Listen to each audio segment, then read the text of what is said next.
Sziasztok! Megnézzük, hogy mi újság a szeretett kedvessel, mi van vele, hogy van ő, mi történik az életében, mind gondolkodik. Szóval ilyesmit nézünk, úgyhogy kezdjünk is hozzá. Mi újság ezzel a szeretett személlyel? Mit tudhatunk meg róla? Mi van vele?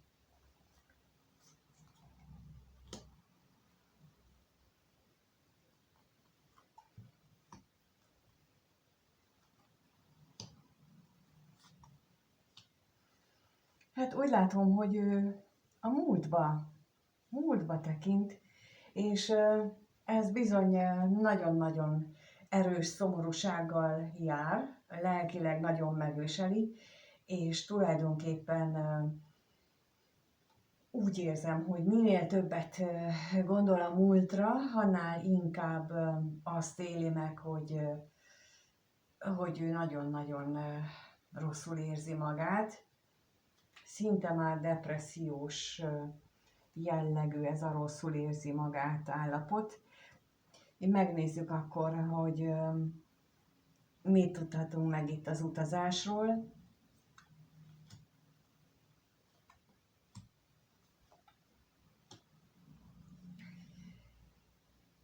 Egy találkozási az, ami lefoglalja a gondolatait, ami őt most foglalkoztatja, és tulajdonképpen ő ezt a találkozást nagyon szerencsésnek éli meg. Úgy gondolja magában, hogy jó, hogy megtörtént ez a találkozás, jó, hogy volt, vagy megvan ez az életében, vagy hát megvolt az életében ez a találkozás. Na még megnézzük akkor a gondolatot.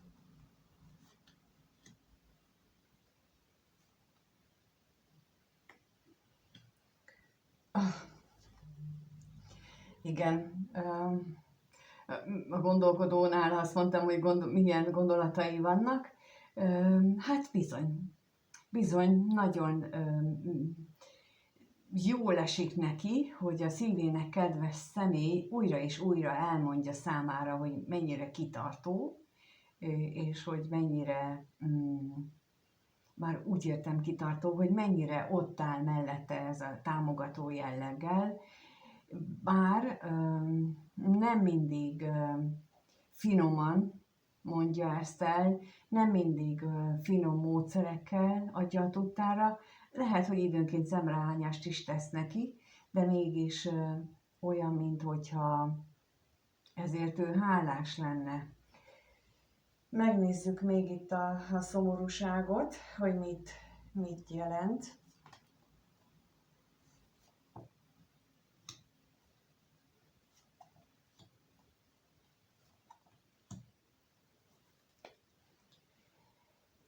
Szeretett volna szerintem, úgy érzékelem most, hogy szeretett volna ő az életében, amikor felismerte a visszatekintések során, felismerte a hibáit, szeretett volna ő egy megújulást, egy megújult ént megmutatni a környezetének.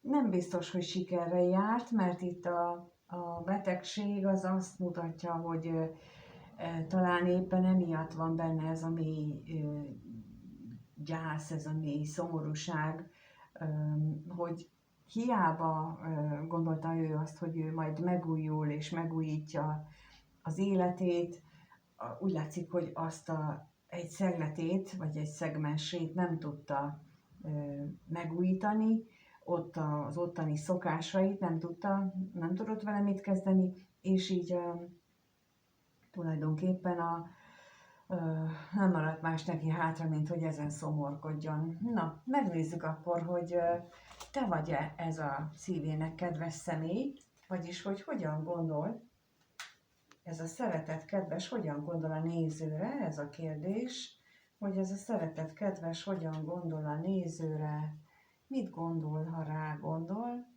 ez most a kérdésünk, hogy mit gondol, ha rá gondol.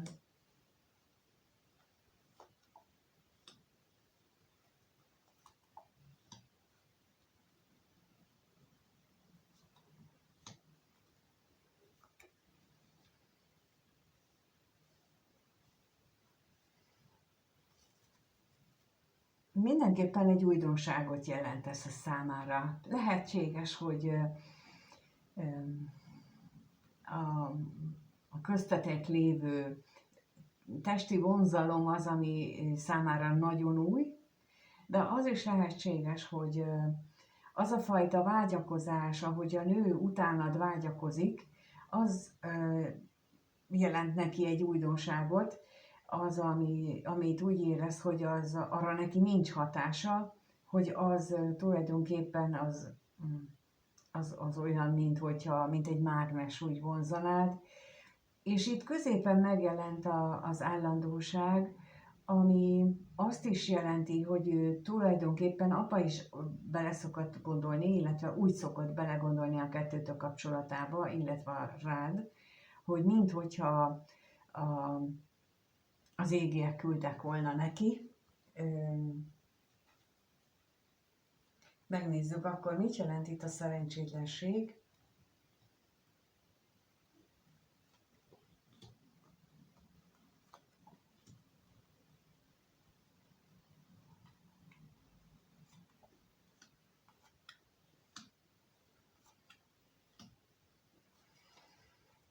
Bár lelkileg nagyon-nagyon félt korábban is az újdonságtól, vagy attól, amit te behoztál az életébe, de úgy látom, hogy minél többet gondolkodik a kettőtök kapcsolatán, és annál inkább jönnek újabb és újabb ötletek, újabb és újabb gondolatok az ő fejébe, amiről azt gondolja, hogy hú, de jó, és tényleg ez is azért van, és tényleg ez is attól van. Tehát ez egy olyan gondolatsor nekem az ő fejében, ami azt mondja, hogy ő minél többször gondolkodik kettőtökről, minél többször merül a gondolataiban az irányodba, vagy veled kapcsolatosan, annál több minden pozitívumot lát meg a kettőtök kapcsolatát illetően. Megnézzük még itt az ellenséget, hogy mit tudhatunk meg róla.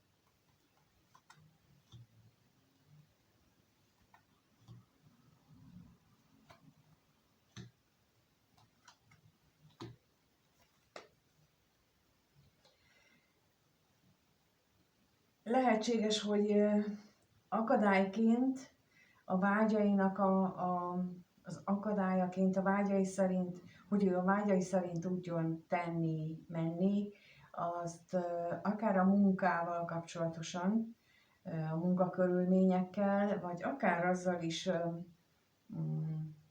érzi, hogy a nehezített, illetve a körülményeket azért is okolja, mert hogy valójában a múltbeli döntésképtelenségei, illetve azok, amikkel még nem békült ki, hogy ő mennyi minden rosszat követett el, és hogy ő mennyi kárt okozott, ezek őt azok, ami hátráltatják jelenleg még, és ez a változással kapcsolatos az ő meglátása a változással kapcsolatban, az még nem letisztult, és éppen ezért ezeket a dolgokat még mint nehezítéseket, mint akadályozó dolgokat látja, úgyhogy ezen kell még neki dolgoznia, de én nem hiszem, hogy ezzel probléma lesz, de megnézzük, hogy egyébként érzelmileg hogyan viszonyul hozzád. Tehát a kérdés az, hogy ez a szeretett kedves, mit érez a néző iránt? Hogyan érez a néző iránt ez a szeretett személy? Mit érez a néző iránt?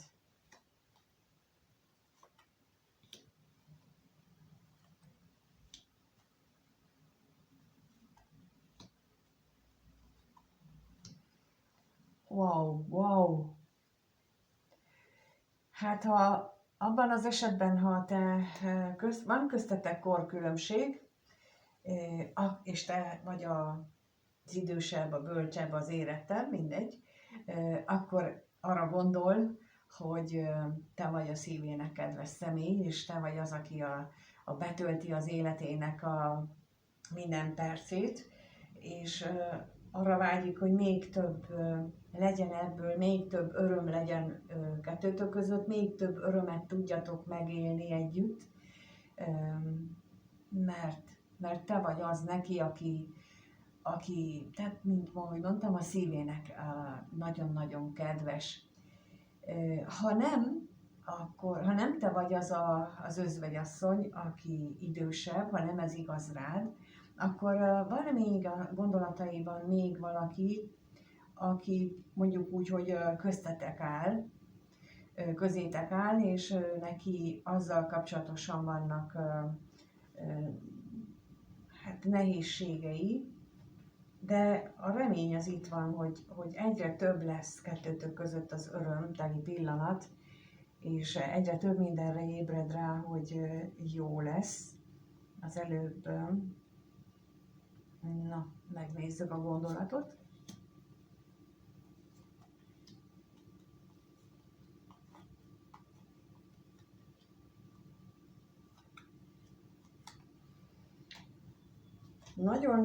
Nagyon sok fájdalmas emlék lehet benne, nagyon sok minden van az, ami őt zavarja. Lehet, hogy saját magával kapcsolatosan is, nem veled összefüggésben. Már úgy értem, hogy az ő egyéb életterületein, vagy egyéb kapcsolataiban ő, mint ahogy mondtam az elején, hogy visszanézősben van, és lehet, hogy ő sok mindenre ráébred, hogy ő hogyan viselkedett, hogyan volt, és ezt egyelőre nem nagyon tudja megemészteni, ez őt nagyon zavarja. Megnézzük még itt a reményt, hogy mi az, amiben reménykedik.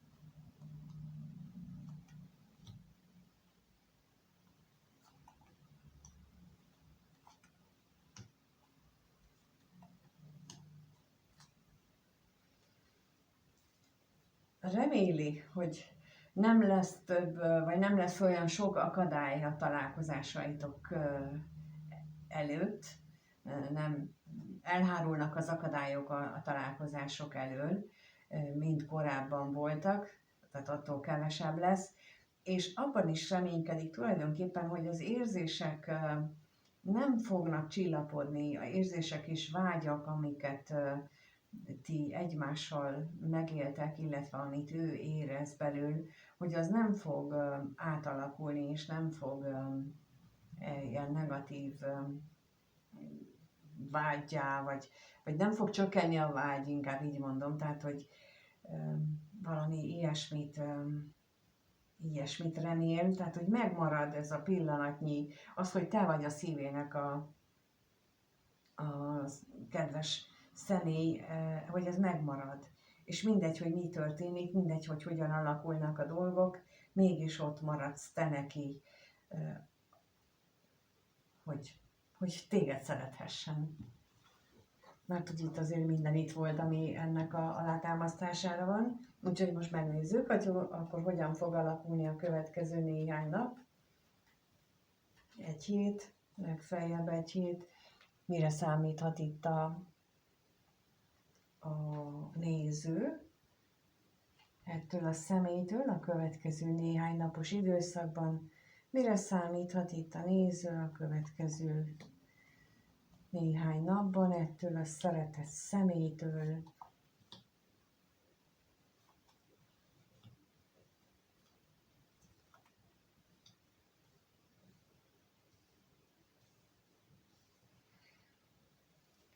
A vágyai újra és újra megújulnak, viszont középre az özvegy férfi jött, vagyis hogy ő maga nagyon-nagyon sok kétséget és fog érezni, és rengeteget agyal majd, és egyes esetekben ezt az agyalást a függőségeibe meneküléssel próbálja leküzdeni, más esetekben pedig pontosan a kitartását fogja ez a gondolkodás erősíteni. Na nézzük az özvegy férfit.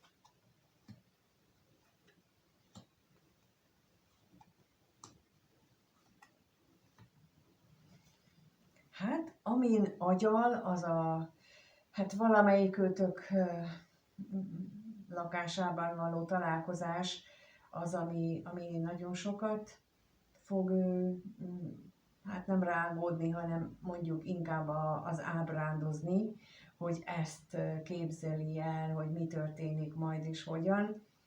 És mint ahogy a legelején mondtam, hogy nagyon jó ez az energia, hogyha ő ilyen csont nélkül, tehát nincsen itt ilyen, jaj, de én attól félek, hogy jaj, de most akkor mi lesz, jaj, de hogyan lesz, tehát semmi ilyen nincsen benne, hanem az a várakozással és vágyakozással teli gondolatok és ábrándozás mutatkozik itt meg. Megnézzük még a bosszus, a hamisságot, azt, hogy mi tudhatunk meg erről.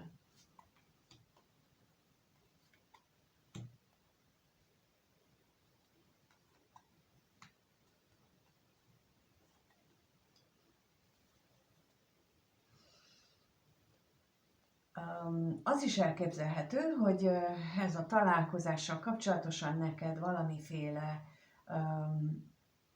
olyan közlendőd lesz, ami arról fog szólni, hogy te nem tudod, hogy tudtok-e találkozni, nem tudod, hogy megoldható-e, mert akár neked mondjuk közben jön munka, vagy valami olyan lehet a háttérben, ami téged megakadályoz abban, hogy egyből rámond, hogy ja, igen, és akkor ez őt mondjuk akár el is szomoríthatja, vagy kétségbe is ejtheti, hiszen itt ez is jelentheti, hogy ez annyira megrémül attól, hogy most akkor te most nem tudsz találkozni vele, hogy ő ezt kétségbe ejti.